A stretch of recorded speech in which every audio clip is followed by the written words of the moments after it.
Kevin. It was a difficult start to the day, but what did you make of the way that Notts sort of plugged away throughout from that point? Yeah, we plugged away really well. So the first session was really good. We had them 89 for 4, and at that point, applying really good pressure, we were very hopeful that we could bowl them out for anything between 250 and 300 to set up a really good game of cricket. Unfortunately, it just started to get away from us. Let's not take anything away from Holland and Dawson, and then obviously Fuller at the end, who played very well. So it was a really tough day all round for us. Let's start with, I suppose, last night and a little bit into this morning as well. What do you put the batting performance, I suppose, down to first? Is that a case of Hampshire bowling particularly well on a pitch that helps split seamer, or are there cases where batters look at themselves as well? Yeah, I think if we're absolutely honest, we haven't had our best first innings there. And it's a very honest dressing room. They are a quality bowling attack. They would be one of the best bowling attacks in the First Division. But we would hope to play a little bit better than that normally. And then from a bowling perspective, as I said, we started off well, and then they ended up playing very well. There were plays and misses. Can't fault the lads for their effort, but it didn't go for us today. What's it like psychologically for a bowler to come out when a lot of wickets have fallen in a short space of time, and there's almost sometimes an expectation that wickets are going to come in that third innings? Yeah, there can be an expectation, but these lads don't think like that. They know their jobs, and we try to sort of pride ourselves on creating as much pressure as we can, which we did at the beginning of the innings. And as I said, as it started to just snowball a little bit away from us, we just couldn't get the control back. And once again, it wasn't through a lack of effort. They played very well, and we mustn't take that away from them. But we'll have a little look at it. We always do, in a lot of detail, and we'll come back stronger. Yeah, effort and success really has been the hallmark of some of this bowling attack throughout the season, and we could almost go one by one, but we'll start with Brett Hutton, who's arguably today having the season of his career. What is it that's bringing him the success that he's got so far this season? Hard work. So Brett, every single winter that I've been here and he's been here, he comes in and he says, right, I just want to get better. What parts of my game can I get better? And he works relentlessly on that. He always books in his one-to-ones. But most importantly, he then goes and delivers out on the pitch. He's got well over 40 wickets at the moment, and there's still plenty of games to go. He's having the best season of his career, and that is purely down to an incredible amount of hard work and skill. How helpful is it for you, I suppose, then, to have a bowler with that sort of attitude who comes in wanting to better himself each and every day? Oh, it's fantastic, but all of the bowlers are like that.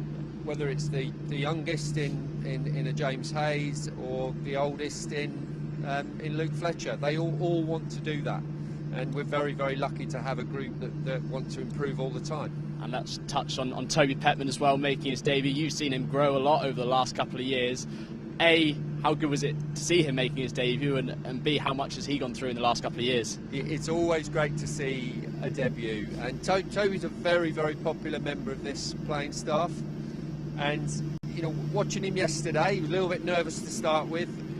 We all saw that, but then I think today you saw his quality, and especially in that final spell today with the bounce that he gets unusual bounce. He's 6'7", he should do, but he's getting more and more accurate. He's worked very hard through second team cricket to actually really understand what he needs to be able to do with regards to getting stronger and bowling lots of overs.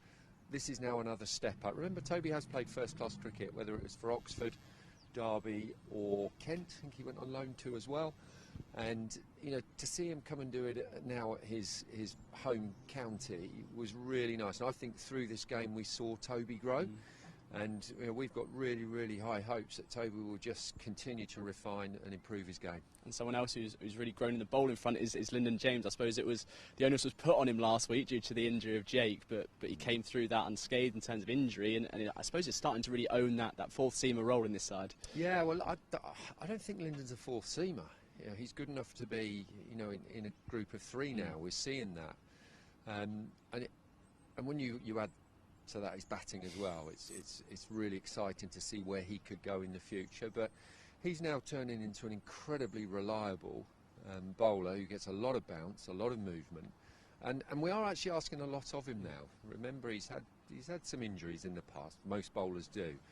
he's worked incredibly hard to get himself in a position now where he can bowl these overs. You know, he's bowling 40 plus overs in games now, which is that's third seamer. That's third seamer or one of three seamers, and he's really standing up to it well. Couldn't be prouder of how Lyndon's going.